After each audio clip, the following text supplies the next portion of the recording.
just a minute, answer my question. This is the year 2024. After the millennium, there are many changes, many inventions, many losses, and many learnings. These drastic changes made us to lead our life easy and efficient. And almost all of us are quite affordable to these changes. But will these pleasant lifestyles remain for the future generations? A few questions to my elders. Recently, I think we all watched the movie Kalki, in which there's a place called Complex, which is nothing but today's earth and its environment, but not affordable to the poor. Even the basic needs of every living being was shown to be expensive. This raised many questions in my mind, and that is what I'm going to ask today. So, let us list out these basic needs first. There are 4 of them according to me. Number 1, air. Number 2, water. Number 3, land. And number 4, food. We cannot live without them, right? So let's discuss each of these factors. And to the elders present over here, and to the older generations listening to me, I'm going to tell what I have done to this. So starting from my first factor, I told air. Today in the morning when I was coming to school, I saw many parents dropping their children in cars and bikes individually. Now this increases the traffic in the road, it increases noise pollution, but that can be controlled. But there's one thing that should be taken as a concern. You know what? Any guesses? Air pollution. We all know that we can avail the bus transport facility, carpools, vans, or at least public transport facilities, which almost no one uses right now. But we still prefer to drop our children in our own cars or bikes, which is, according to me, when you listen to these facts, it might sound like, listen for a second, you think about it and you forget it. But this is very important. Now this vehicle pollution, the smoke from the vehicles, still take up only 14% of the sources of air pollution. But there is one that takes up about 45%. You know what? Dust in the air. Today I want all of you to try this. Go to home, take any object and keep it outside your door, just in your balcony or somewhere. Leave it for a day and come the next day and check on what has happened to it. There is dust settled over it completely.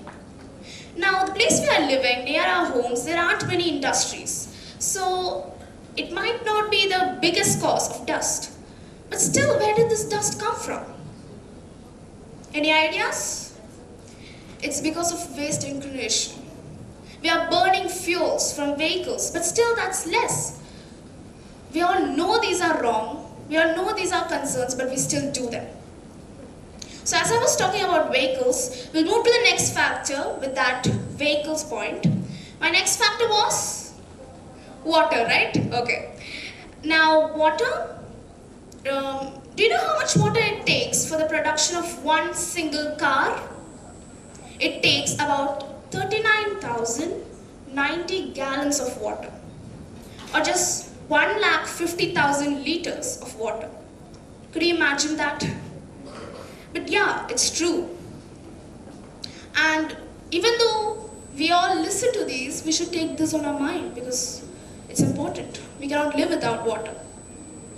Talking about water, what are the main sources of water? Rivers, right? So rivers are just beautifully flowing water. And one thing that I've noticed is, have all of you traveled in a train? So when we travel in a train, when I was traveling in a train, I noticed that each major city, every major city has a major river, which was once used as drinking water, but now as a drainage of the city. I'll take an example. Thames, a river in London, very famously known, was once a large, beautifully flowing river, which then turned out to be a drainage, which was today replenished with huge amounts of money.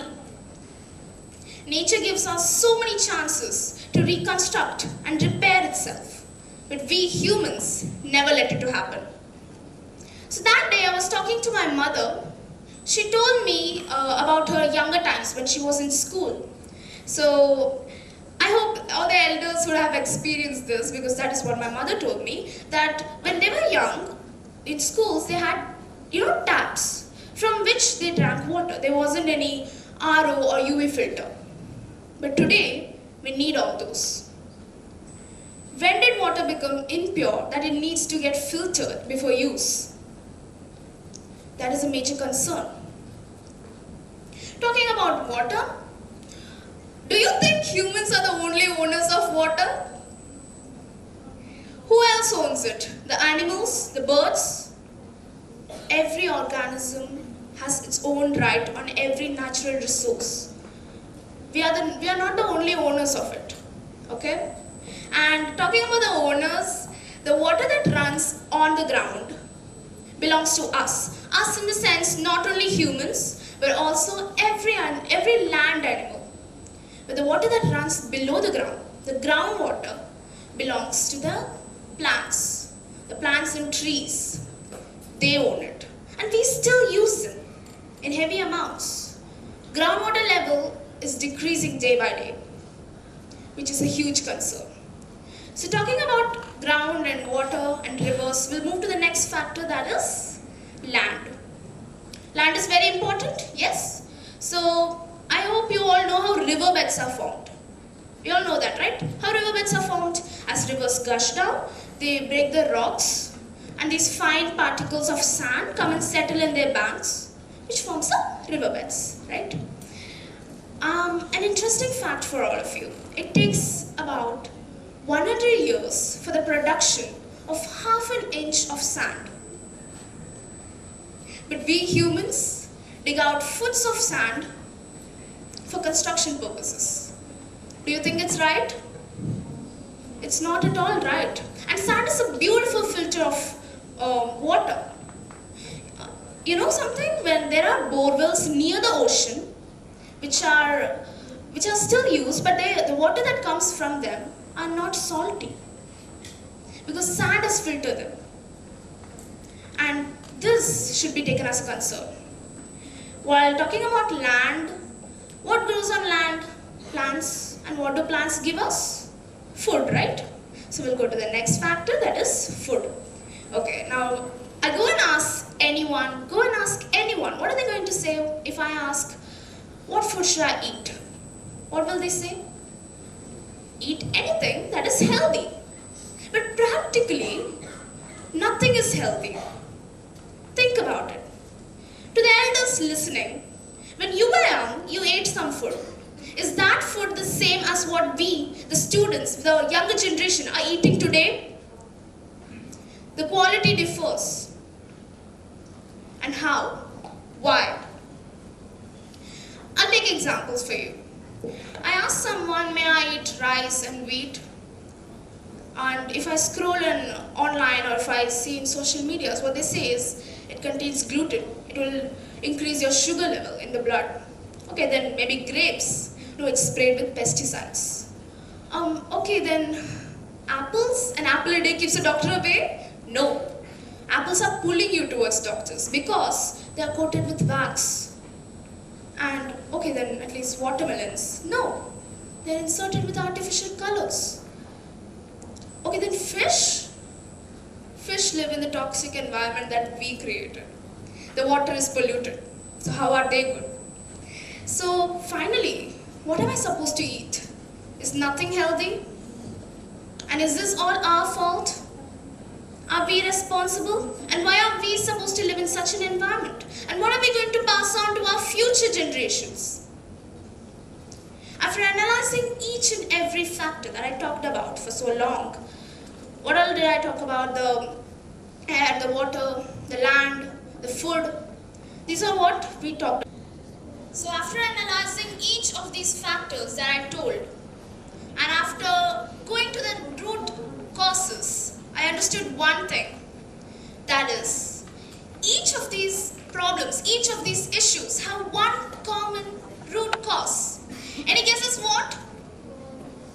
Economics. I will call them the economical crimes. Because behind each of this action lies somebody's greed to make money out of it. And that is not right.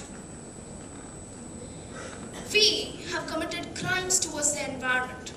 The elder generation has committed crimes towards the environment. Inventions by our previous generation. It was useful. It made our lives easy and efficient, as I told in the first point. But they still make the sustainable future a question mark. Now I talked all that I wanted to the previous generation. Now, to the students, to the younger generation, listen carefully, because this is important. Whatever the previous generation does and did is over. The past is past. Now, we, the students, will take a step. Let's move forward with all the courage and the knowledge that our parents and teachers gave us. Let's invent and make that question mark into a comma with more and more inventions and pass on a beautiful world to our next generation. Now I ask you, just a minute, there's a question. Will you be a responsible global citizen? Thank you so much.